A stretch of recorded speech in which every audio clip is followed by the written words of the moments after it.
So hello everyone and welcome back to my channel. तो आज in today's video मतलब हम लोग आज बात करने जा रहे हैं बेसिकली अपने राउंड वन के डॉक्यूमेंट्स के बारे में। कि जब मैंने आपको लास्ट वीडियो में हम लोगों ने यहाँ तक डिस्कस करा था कि आपका 22 तारीख का रिजल्ट आएगा। रिजल्ट मतलब आपका सीट एलोकेशन आपको पता चल जाएगा। लेकिन अभी हमने ये डिस्कस नहीं करा कि आपको क्या क्या डॉक्यूमेंट्स की नीड पड़ेगी और आपको क्या क्या चीज़ें पहले से तैयार होनी चाहिए, क्या क्या चीज़ें आप वहीं कॉलेज में जाके तैयार करेंगे, और ये सब चीज़ें मैं आपको आज इस वीडियो में बताऊंगी। तो देखिए, राउंड वन की काउंसलिंग के लिए सबसे पहले तो आपको अपना ट्वेल्थ का मार्कशीट चाहिए और ट्वेल्थ का सर्टिफिकेट चाहिए। तो देखिए, दो चीज़ें अलग अलग होती हैं, ट्वेल्थ की मार्कशीट होती है और एक ट्वेल्थ का सर्टिफिकेट होता है। And same goes for the class tenth की आपको मार्कशीट चाहिए और क्लास टेंथ का आपको सर्टिफिकेट चाहिए। अगर आप उत्तर प्रदेश के रहने वाले, वैसे तो यूपी वाले बच्चे एग्जाम देते हैं, तो यूपी का आपके पास डोमिसाइल भी होना चाहिए। ठीक है। अगर आप माइनॉरिटी कोटा से बिलोंग करते हैं तो आपके पास अपना माइनॉरिटी सर्टिफिकेट होना चाहिए।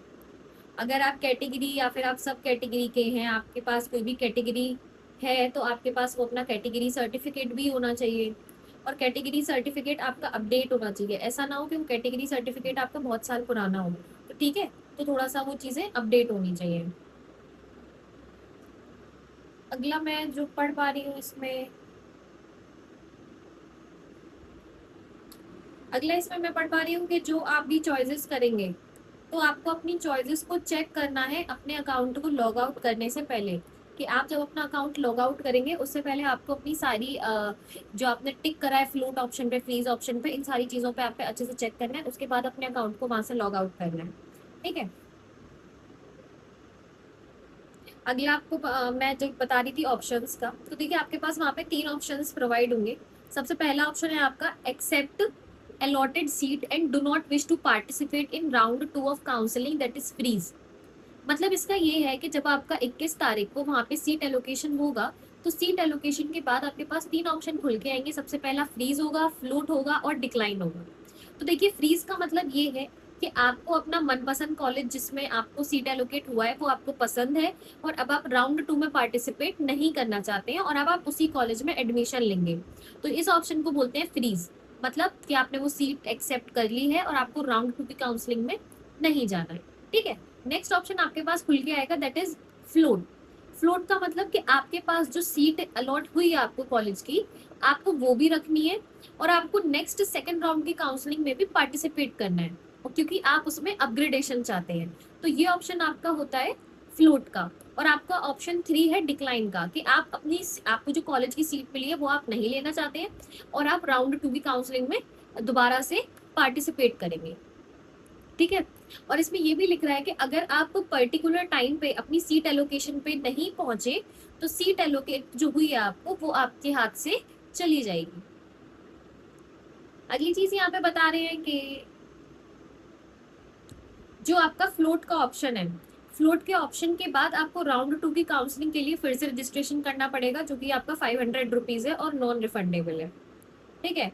और आपको अपने सारे डॉक्यूमेंट कैरी करके ले जाने हैं, और सारे डॉक्यूमेंट आपके सेल्फ असिस्टेड होने चाहिए। सेल्फ असिस्टेड का मतलब कि आपके सारे डॉक्यूमेंट्स पे आपका सिग्नेचर होना चाहिए और सारे डॉक्यूमेंट आपके ओरिजिनल वहाँ पे जमा होंगे। ओरिजिनल भी होगी और फोटो स्टेट भी आपको सारी लेकर जानी है। अपने फोटोज लेकर जाने हैं, डिसेंट फोटो जिसमें white background, basically white background ज्यादा प्रेफर किया जाता है। तो अगर इन सब चीजें अभी आपके पास नहीं है तो आप ये सब चीजें अपनी रेडी रखिए। आपकी जो फीस है एकेडमिक ईयर की वो आपकी बाद में सबमिट होगी, क्योंकि आप 40,000 ऑलरेडी वहां से जमा करके जाएंगे। ठीक है। तो यहाँ पे एक लिस्ट भी दी गई है सेल्फ असिस्टेड डॉक्यूमेंट्स की, जिसमें लिख रहा है provisional seat allotment letter. Seat allotment letter आपका 21 तारीख को निकलेगा, जो कि प्रोविजनल का मतलब जो कि कॉलेज आपका सीट अलॉटमेंट लेटर निकालेगा, वो आपको ओरिजिनल लेकर जाना है। आपके पास 5 पासपोर्ट साइज फोटोग्राफ होने चाहिए विद व्हाइट बैकग्राउंड। आपके पास सीट कंफर्मेशन का फी डिपॉजिट जो आप 40,000 जमा करेंगे, वो भी आपके पास रिसिप्ट होनी चाहिए। आपके पास एक वैलिड आईडी प्रूफ होना चाहिए, आधार कार्ड भी हो सकता है, वोटर आईडी कार्ड भी हो सकता है, ड्राइविंग लाइसेंस भी हो सकता है। वेरिफिकेशन शीट होनी चाहिए जो आपने एप्लीकेशन को फिल करा था, जो आपके पास सीनेट का फॉर्म आपने फिल करा था, उसका जो वेरिफिकेशन शीट आपके पास था वो भी आपके पास होना चाहिए। और आपके पास आपके पासिंग सर्टिफिकेट्स होना चाहिए, मार्कशीट होना चाहिए 10th की और 12th की। अगर आपके पास ओरिजिनल नहीं होती है तो आप डिजी लॉकर की भी दिखा सकते हैं। आपके पास अपना डेट ऑफ बर्थ मतलब जो क्लास 10th का सर्टिफिकेट है वो भी होना चाहिए मार्कशीट के साथ साथ। सर्टिफिकेट मैंने वीडियो के बिल्कुल इनिशियल में बताया था कि मार्कशीट अलग होती है, सर्टिफिकेट अलग होता है। तो आपके पास मार्कशीट भी होनी चाहिए, आपके पास सर्टिफिकेट भी होना चाहिए। आपके पास क्लास 12th का माइग्रेशन और ट्रांसफर सर्टिफिकेट होना चाहिए, टीसी जिसे बोलते हैं। और आपका मेडिकल फिटनेस सर्टिफिकेट, देखिए मेडिकल फिटनेस सर्टिफिकेट का मैं आपको बताती हूँ कि आपको ये मेडिकल फिटनेस सर्टिफिकेट अपने यहाँ से मतलब आप जिस भी होम टाउन पर रहते हैं वहां से बनवा के नहीं ले जाना है। आपको जो भी मेडिकल कॉलेज अलॉट होगा वो मेडिकल कॉलेज आपका मेडिकल फिटनेस टेस्ट वहीं पर उसी दिन कंडक्ट करते हैं जिस दिन आप सीट एलोकेशन के लिए जाएंगे, और आपके सारे टेस्ट वहीं पर होंगे। उसके बाद ही आपको वहाँ पे CMS का साइन मिलेगा, मतलब जो वहाँ के चीफ मेडिकल ऑफिसर है आपको उनका साइन मिलेगा अपने मेडिकल फिटनेस सर्टिफिकेट पे। उसके बाद ही आप उस कॉलेज में एडमिशन ले पाएंगे। तो आपको मेडिकल फिटनेस सर्टिफिकेट अपने होम टाउन से बनाकर नहीं ले जाना है। ये गलती हमारे यहाँ भी बहुत बच्चों ने करी थी, तो वो सारे फॉर्म रिजेक्ट हुए थे, तो उन लोगों ने अपना जो मेडिकल फिटनेस सर्टिफिकेट था वो इसी SGPGI से ही बनवाया था। आपको अगर आप किसी माइनॉरिटी कोटा से बिलोंग करते हैं या फिर आप ST SC हैं तो आपको अपना तहसीलदार से सर्टिफिकेट इशू कराना है और वो वहाँ पे लेकर आना है। ठीक है। अगर आप PWD कोटे से हैं तो आपको उसके लिए भी एक सर्टिफिकेट चाहिए। अगर आप फ्रीडम फाइटर सर्टिफिकेट भी चाहिए, एक्स सर्विसमैन का सर्टिफिकेट चाहिए। अगर आप इन सारी कैटेगरीज में से किसी कैटेगरी में बिलोंग करते हैं तो आपके पास वो सारे सर्टिफिकेट्स मौजूद होने चाहिए।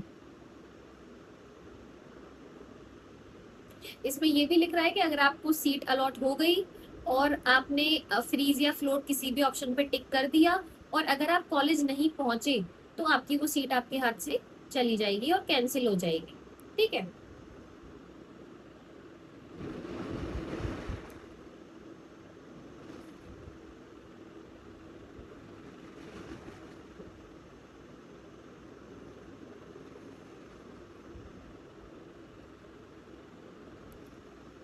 तो यहाँ तक सारी बात है इस वीडियो के अंदर, क्योंकि यही सब है राउंड 1 के बारे में। राउंड 2 की बातें हम तब करेंगे जब राउंड 2 की काउंसलिंग स्टार्ट होगी। तो आपको बस अभी अपने डॉक्यूमेंट्स के साथ तैयार रहना है, वेट करना है 21 तारीख का। 21 तारीख को जैसे ही आपका सीट एलोकेशन निकल कर आता है आपको सीट एलोकेशन पे फ्रीज फ्लोट या डिक्लाइन पे जैसा आपको ठीक लगे वैसा टिक करना है।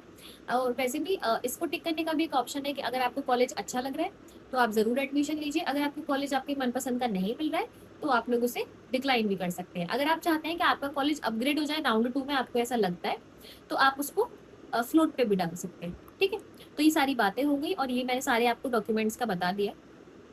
एक बात जो मैं आपको और बताना चाहती हूँ कि आपको पता कैसे चलेगा कि कॉलेज में किस किस चीज़ की ज़रूरत है। देखिए मोस्ट ऑफ द कॉलेज क्या काम करते हैं, हमारे कॉलेज ने भी यही काम किया था कि जब हमारी सीट एलोकेट हुई थी उसके एक दिन के अंदर अंदर हमारे कॉलेज वालों ने एक ग्रुप बनाया था और उस ग्रुप के अंदर हम लोग ऐड थे जितने बच्चों का एडमिशन, जितने बच्चों को कॉलेज सिलेक्ट हुआ था, मतलब जितने बच्चों ने फ्लोट या फ्रीज पे टिक करा था। तो उन वो सारे बच्चे हमारे कॉलेज के उस ग्रुप के अंदर ऐड थे और वो ग्रुप का जो नंबर था वो वही नंबर होता है जो आपने अपना सीनेट में रजिस्ट्रेशन किया होता है।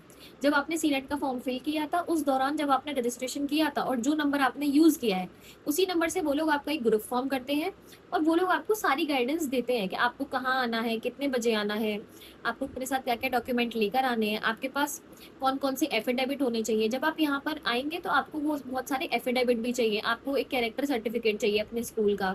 तो ये सारी चीज़ें वो आपको मेंशन करके देते हैं और बाद बाकी जो डॉक्यूमेंट ABPMU ने निकाले हैं वो मैंने आपको वीडियो के थ्रू बता दिए हैं। इसके साथ आपका एक डॉक्यूमेंट और जो कि मैंने अभी अभी डिस्क्राइब करा, कैरेक्टर सर्टिफिकेट भी आपके पास होना चाहिए। ठीक है। तो ये सारी बातें आपको कॉलेज वाले पहले से ही इन्फॉर्म कर देते हैं, तो आपको इस चीज़ की टेंशन लेने की कोई ज़रूरत नहीं है कि आप लोग कैसे मैनेज करेंगे। आपको बस उस कॉलेज के ग्रुप में देखना है और जिस नंबर से भी आपका रजिस्ट्रेशन है उस नंबर से आपको चेक करते रहना है कि क्या कॉलेज ने कोई ग्रुप बनाया है या नहीं बनाया है, क्योंकि उसके साथ आपको एफिडेविट भी चाहिए। एफिडेविट के साथ साथ आपको बहुत सारे और डॉक्यूमेंट्स लगेंगे जो आपको वही कॉलेज वाले बता देंगे, उसकी आपको कोई टेंशन नहीं लेनी है। अभी आपको जो मेन फोकस करना है वो अपना सीट एलोकेशन पे करना है और बहुत ही ध्यान से आपको फ्लोट फ्रीज और डिक्लाइन के ऑप्शंस पे